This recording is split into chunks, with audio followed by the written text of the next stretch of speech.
बाबूजी अभी बातों बातों में एक बात आपने कही कि जब आप ढांचे की तरफ बढ़ रहे थे 6 दिसंबर 1992 को, तो पीएसी और आरएसएस वालों ने ढांचे को घेर रखा था। पर आज तो ये कहा जाता है कि मंदिर बनाने में आरएसएस और बीजेपी का योगदान है, और आप कह रहे हैं चश्मदीद कार सेवक के तौर पर कि आरएसएस ने उस वक्त ढांचे को बचाने की कोशिश की थी। देखिए, दो बातें होती हैं जी।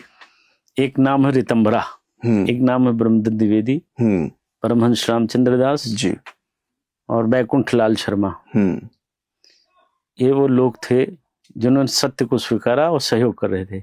इसके बाद की संपूर्ण लाइन, मुरली मनोहर जोशी, लाल कृष्ण आडवाणी, सारे लोग हम सबको गुंडा बता रहे थे, अपराधी बता रहे थे, मवाली बता रहे थे, दंगाई बता रहे थे, कह रहे थे ये कार सेवक नहीं है, ये जनता दल के भेजे हुए, कांग्रेस और कम्युनिस्ट के भेजे हुए, क्या क्या गालियां दी गई इन्होंने क्या क्या नहीं कहा। मंच से गालियां, मंच से ऐसे ही नहीं कटवाया गया। वो जानते थे हम लोग कि ये गालियां देंगे। ये बात हमको ब्रह्मदत्त द्विवेदी ने बताई थी। संघ परिवार के एक बड़े नेता, दुनिया में नहीं रह गए, उन्होंने बताया था कि ये हरामखोर लोग हैं, ये चाहते नहीं है कि मस्जिद टूट जाए, ये चाहते हैं कि इसी बहाने हम हमेशा सत्ता का प्रत्यारोपण करते रहें। तो इसलिए कभी नहीं चाहेंगे।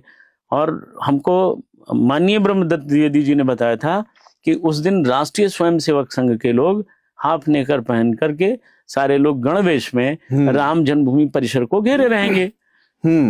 तो मैंने कहा भैया हम तो तलवार लिए रहेंगे, हम भजन तो नहीं सुनाएंगे। बोले नहीं, तलवार देख खुद भाग जाएंगे, वो एक भी नहीं टिकेंगे, स्टैंड नहीं करेंगे।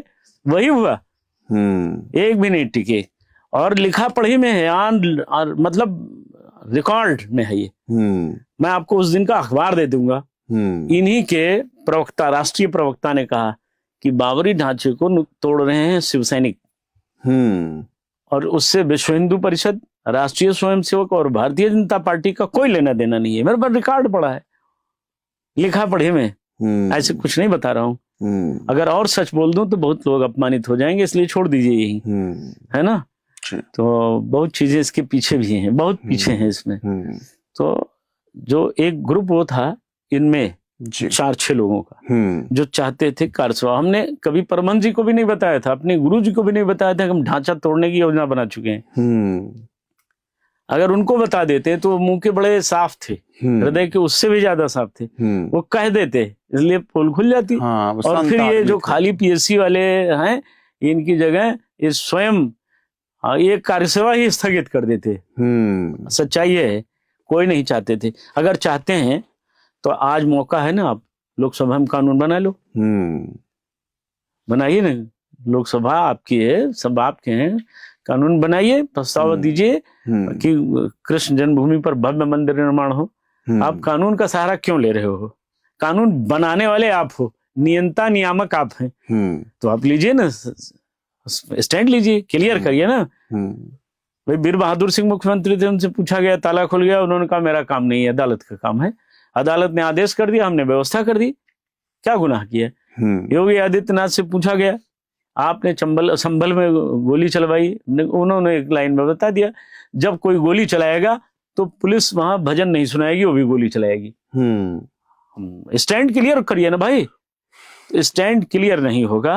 और जब संवैधानिक पद पर बैठ कर योगी आदित्यनाथ की बहादुरी को हम दाद देते हैं, कहते हैं कि अगर बटोगे तो कटोगे, तो भाई आप इसको लागू करिए ना लोग। और ये तो एक आदमी तो बोल रहा है ना, हेमंता विश्व शर्मा कह रहा है ना, मारो आतताइयों को, गुंडे ही करेंगे, गोली मार दी जाएगी।